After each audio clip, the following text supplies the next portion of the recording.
शास्त्र कहता है कि पीपल के वृक्ष की जब भगवान शिव रचना करे, पीपल के वृक्ष की जब रचना करी गई तो उस पीपल के वृक्ष में भी कौन सा समय किसका है ये शिव महापुराण वर्णन करती है। सुबह 4 बजे से लेकर 7:30 बजे तक पीपल के वृक्ष में ब्रह्मा जी का वासा होता है।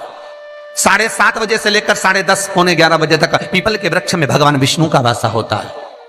10:30 बजे से लेकर पीपल के वृक्ष में 11:30 बजे तक पितरों का वासा होता है। 11:30 बजे से लेकर 12:30 बजे तक पीपल के वृक्ष में आहूतों का वासा होता है। 12:30 बजे से लेकर शाम को 4 बजे तक पीपल के वृक्ष में वासुकों का वासा होता है।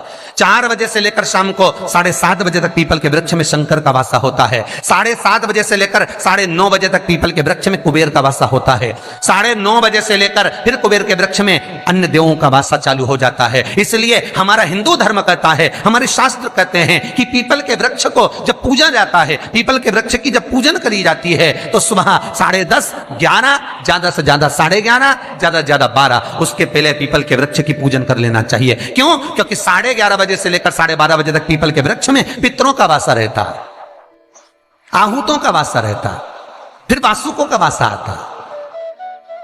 पितृ किसको कहते हैं? महाराज जो पूरी उम्र लेकर चले गए और उनके भीतर अभिलाषाएं बहुत थी, मैं ये भी करना चाहता हूं, मैं ये भी करना चाहता हूं, वो पितृ हो जाते हैं। आहूत किसको कहते हैं? जिस माता के गर्भ में बच्चा जन्म ले और मर जाए, यह 6 महीने का गर्भ धारण करने के बाद अवर्षण हो जाए, जीव पड़ने के बाद 6 महीने के बाद अगर बच्चा गर्भ में भी शांत हो जाता है, कुंवारी अवस्था में शांत हो जाता है, जिसका विवाह नहीं हुआ ऐसा बच्चा जब शांत हो जाता है, अधोगति में कोई मर जाता है, सुसाइड कर कर एक्सीडेंट में किसी भी रूप में मर जाता है तो वो आहूत कहलाता है। और बहुत ध्यान देना साहब, शिव महापुराण की कथा कहती है पितरों को भाग मिलता है, इसलिए पितृ तृप्त रहते हैं। शंकर भगवान के शिवलिंग का स्नान कराने पर कितने देवताओं के स्नान का पुण्य मिलता है? आपको कथा में पहले भी कहा, 33 कोटि देवता मार्ग में खड़े हैं शंकर भगवान के स्नान का जल पाने के लिए। शंकर का जो शिवलिंग होता है, भगवान शंकर का जो शिवलिंग कटी भाग, उस पे जो शिवलिंग रखा है, शिवलिंग जहां रखा हुआ है, ये कटी, ये तो पार्वती जी का हस्त कमल है, पर शिवलिंग का जो गोल भाग है शिवलिंग, उसका जो नीचे का भाग है, सबसे नीचे का भाग, वो ब्रह्मा जी का प्रतीक है। ब्रह्मा। शिवलिंग के मध्य का जो भाग है वह भगवान विष्णु का प्रतीक है, और शिवलिंग के जो ऊपर का भाग है वो भगवान शिव का प्रतीक है। ब्रह्मा, विष्णु, महेश एक ही बिंदु में, एक ही शिवलिंग में विराज, एक ही में। महाराज पीपल के वृक्ष में आहूतों का वास हो जाता है, इसलिए दोपहर में पीपल के वृक्ष में परिक्रमा नहीं होती। शाम को शंकर जी का वासा हो जाता है, इसलिए शिव जी की परिक्रमा शाम को नहीं होती, क्योंकि शंकर की परिक्रमा नहीं लगती है।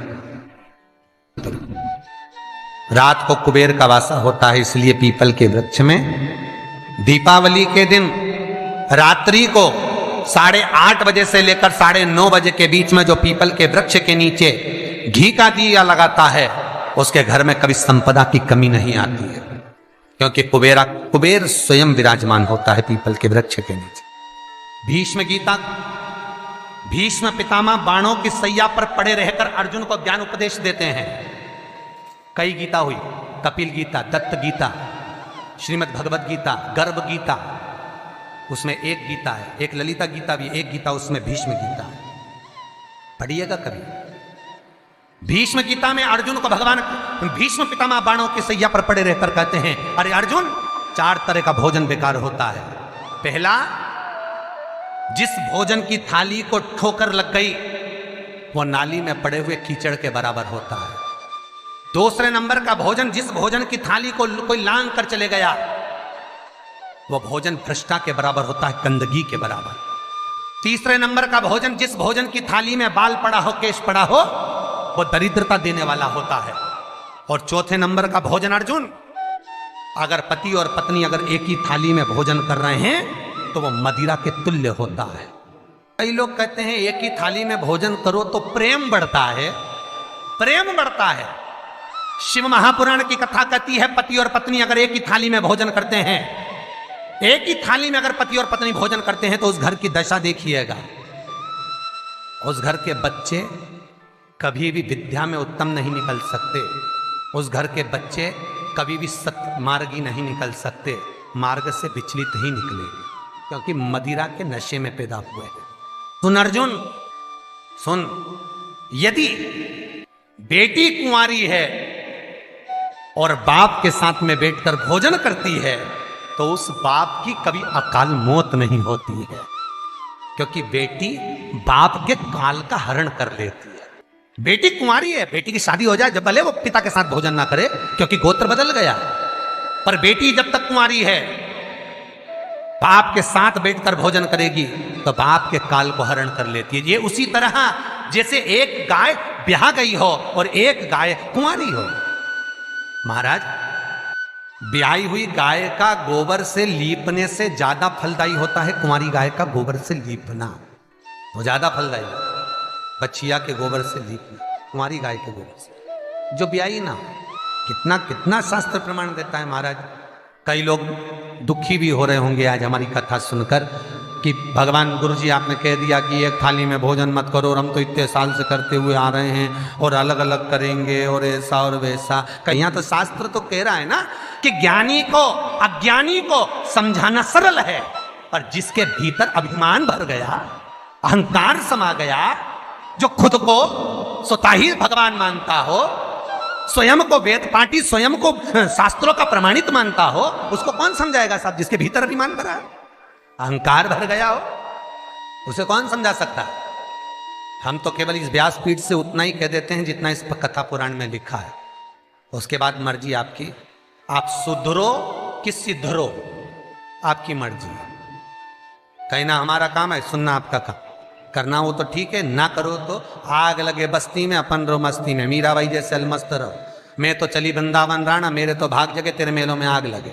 हमें कहीं करना, हम तो कह सकते हैं कि आपको करना हो तो ठीक है, ना करना हो आपकी मर्जी। भीष्म गीता कह रही है। तो यहां पर शास्त्र कहता है कि बेटा मां को प्रिय होता है और बेटी बाप को प्रिय होती है, कथा वो चल रही है। इसलिए पिता के सामने अगर बेटी कुंवारी हो तो पापा के साथ भोजन करे, पिता के साथ भोजन। लोग कहते हैं बेटी की विदाई में सबसे ज्यादा मां रोती है। शिव महापुराण की कथा कहती है बेटी की विदाई में सबसे ज्यादा बाप रोता।